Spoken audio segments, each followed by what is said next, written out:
warahmatullahi wabarakatuh. Perkenalkan, nama saya Ziada Tauhidiah, NIM 23505510103. Saya dari kelas C4 AKR. Oke, kita bertemu lagi di sini untuk membahas pada akuntansi perpajakan pada bab liabilitas dan ekuitas. Oke, kita akan bahas di kasus yang pertama ada pada bab liabilitas soal nomor 12 pada buku akuntansi perpajakan. PT Susu adalah pengusaha kena pajak mempunyai data sebagai berikut. Masa pajak Juli 2011 terdapat PPN lebih bayar 60 juta dan belum dikompensasikan dan diminta restitusinya. Sedangkan untuk masa pajak Agustus 2011 dapat PPN keluaran 180 juta, sedangkan PPN masukan 100 juta. Buatlah ayat jurnal penutup untuk PT Susu untuk bulan Agustus 2011. Oke, yang kita tahu tadi PPN keluarannya 180 juta, kita buat jurnal penutupnya. PPN keluaran di sebelah debit 180 juta, PPN masukan 100 juta di sebelah kredit, PPN lebih bayar tadi 60 juta di sebelah kredit, sisanya adalah PPN kurang bayar 20 juta. Nah, untuk penjurnalan selanjutnya itu ada PPN yang masih harus dibayar karena tadi kurang bayar 20 juta, berarti kasnya juga kredit 20 juta. Oke, selanjutnya pada bab liabilitas juga soal nomor 17. Sinta status kawin belum mempunyai anak atau K0 adalah penerima upah harian yang dibayarkan secara harian pada PT Mujur pada bulan Oktober 2011. Sinta bekerja pada PT Mujur selama 16 hari dengan menerima upah sebesar 75.000 setiap hari. Hitung PPh pasal 21 yang harus dipotong PT Mujur atas pembayaran upah harian yang dibayarkan secara harian kepada Sinta dalam bulan Oktober tersebut. Nah, kita tahu sendiri tadi upah bulan Oktober 2011 itu tadi kan bekerjanya 16 hari, satu harinya dibayar 75.000. Nah, berarti 16 kali 75.000 itu ada 1.200.000. Nah, untuk penghasilan bruto setahunnya itu 12 bulan dikali 1.200.000. Berarti dalam 1 tahun itu ada 14.400.000. Nah, penghasilan kena pajaknya itu 11.295.000. Selanjutnya pada bab ekuitas soal nomor 11, di situ ada soal data ekuitas PT Prima per 1 Januari 2011. Bisa dibaca. Nah, kita diminta untuk membuat jurnal untuk mencatat transaksi. Terus yang kedua kita diminta untuk membuat jurnal penutup terkait dividen dan laba neto. Yang ketiga, kita diminta untuk membuat laporan perubahan ekuitas. Dan yang keempat, susun bagian ekuitas dari laporan posisi keuangan per 31 Desember 2011. Yang terakhir kita disuruh menghitung jumlah dividen dan dividen terlembar untuk saham preferen dan saham biasa. Nah, kita buat jurnalnya dulu.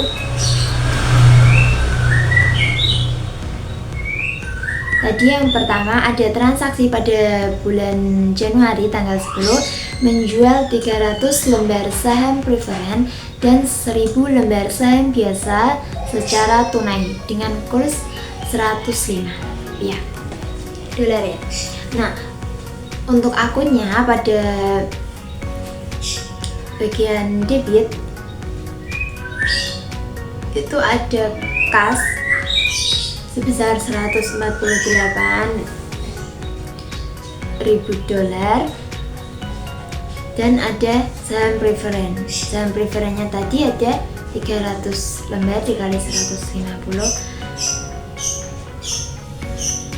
Debitnya 13.500. Nah, untuk kreditnya ada saham preferen, saham biasa, sama agio saham biasa. Yang bagian saham preferen ada 31.500 didapatkan dari 300 dikali 105. Untuk saham biasanya 1000 dikali 105 itu ada 105.000. Dan agio saham biasa 105.000 dikurangi tadi 80 dikali 1000.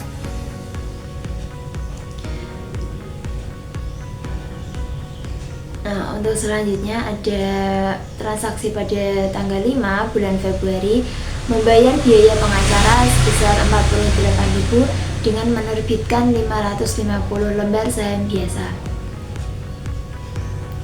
Membayar pengacara berarti debit di biaya pengacara 48.000. Saham pembayaran sahamnya itu ada 48.000 juga. Selanjutnya transaksi pada tanggal 20 Maret membeli peralatan dengan menerbitkan 150 lembar saham preferen dan 350 lembar saham biasa. Harga pasar saham preferen dan saham biasa ada 160 dan 75 lembar per lembarnya. Nah guys, kita bisa debitkan peralatan dan disagio saham biasanya ya. Yang kredit itu ada saham preferen, agio saham preferen, dan saham biasa. Untuk selanjutnya pada tanggal 15 bulan April itu ada membeli kembali 10% lembar saham biasa yang beredar dengan harga 65 per lembar.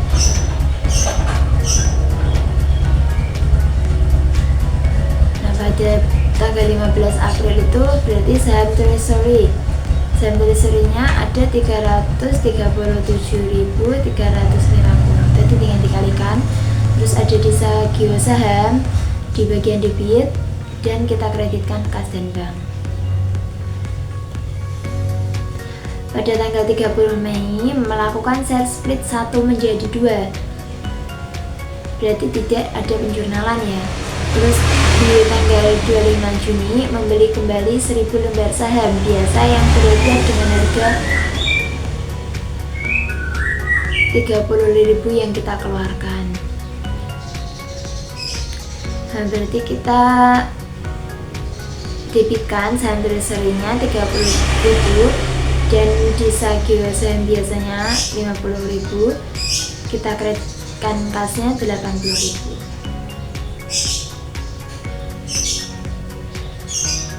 Pada tanggal 8 Juli menjual 2000 lembar saham treasury dengan keuntungan 3 per lembar.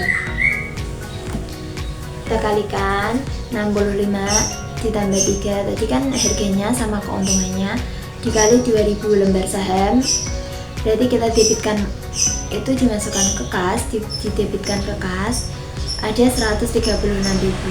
Nah, agio sahamnya itu ada 6.000 dan saham treasury-nya ada 65.000 tadi dikali 2000 lembar ada 130.000. Untuk tanggal 18 Agustus menjual 800 lembar saham treasury dengan harga 25 per lembar.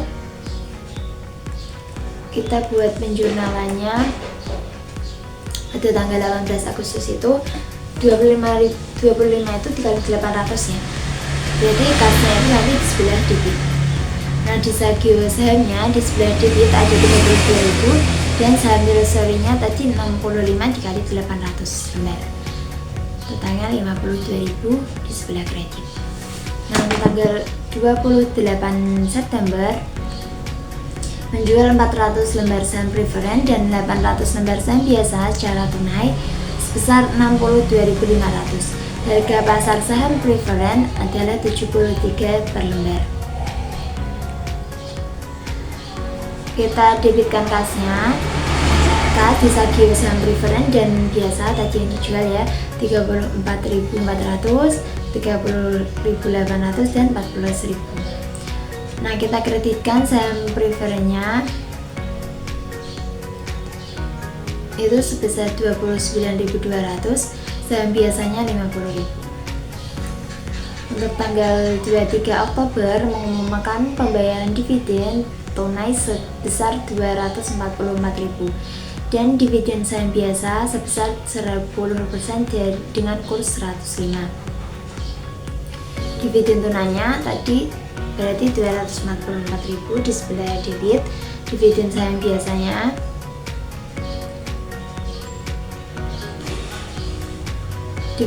biasa 517.755, utang dividennya karena belum dibayarkan itu tadi berarti 761.755. November tanggal 13 mencatat lama pemegang saham yang menerima dividen itu tidak perlu penjonalan. Untuk selanjutnya ada Desember pada tanggal 3 membagikan dividen tunai dan saham biasa yang telah diumumkan. Berarti utang dividennya tadi dibayarkan sebesar 761.755, kas banknya kita kreditkan kas dan banknya. Nah, tanggal 27 ditemukan kesalahan tahun 2010 di mana beban depresiasi lebih besar dari 2000. Nah, kita akumulasikan karena kan tadi ketahuan berarti penyusutannya ya, bagian penyusutannya, akumulasi penyusutan di sebelah debit dan penyusutan di sebelah kredit. Nah, untuk yang tanggal 31 mengumumkan laba neto setelah pajak sebesar 450.000. Berarti kita catat sebagai laba bersih. Laba bersih di sebelah debit 450.000, dikreditkan laba ditahan. Selanjutnya penjonalan untuk saham biasa. Saham biasanya tadi nilai awalnya 50.000. Nah, dijual pada tanggal 10 Januari 1000 lembar. Tanggal 5 Februari itu terbit 550, tanggal 20 Maret terbit 350, jadi totalnya ada 51.900. Nah, kita membeli pada tanggal 15 April ada 5.190, pada tanggal 25 Juni ada 1.000, dan kita jual pada 8 Juli 2000, pada 18 Agustus itu ada 800, dan 28 September kita menjual 800 saham. Jadi saldo akhir saham biasa itu ada 49.310. Nah, untuk saham preferennya itu nilai awalnya 30.000.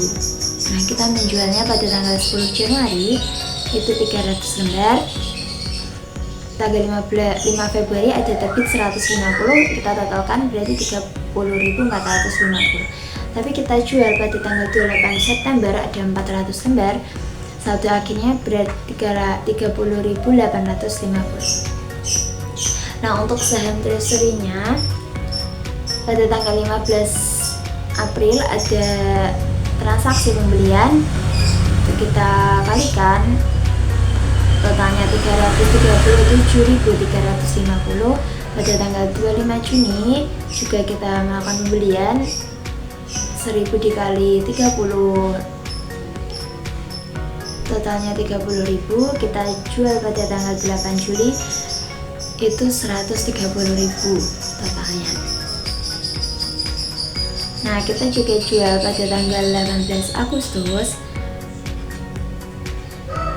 dengan total 52.000. Saldonya yang harga 2.390 itu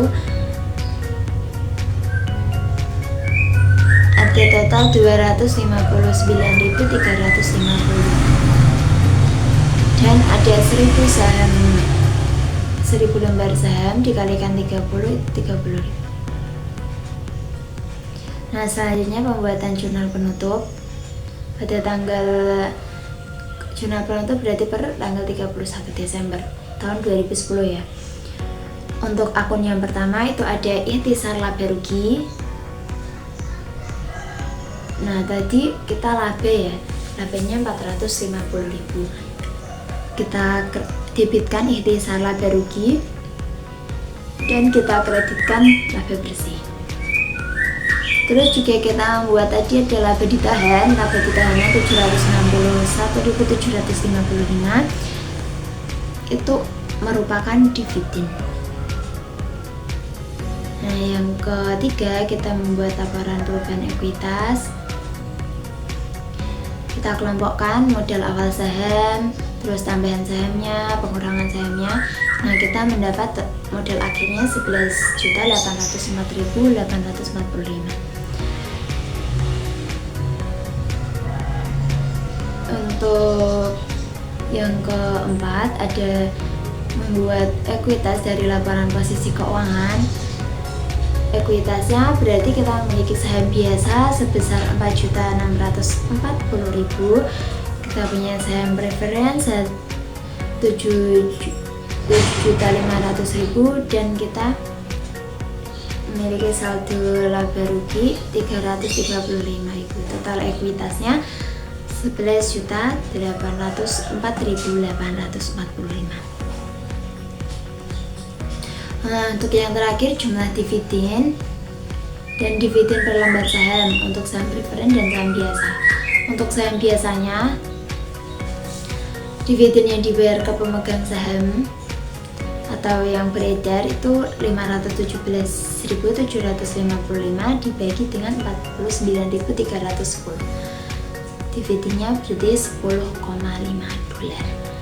Nah, untuk dividen per lembar saham preferen yang dibayarkan ke pemegang saham atau yang beredar itu 244.000 dibagi 30.850. Berarti dividennya 7,91 dolar. Oke, sudah cukup. Terima kasih, sampai jumpa. Assalamualaikum warahmatullahi wabarakatuh.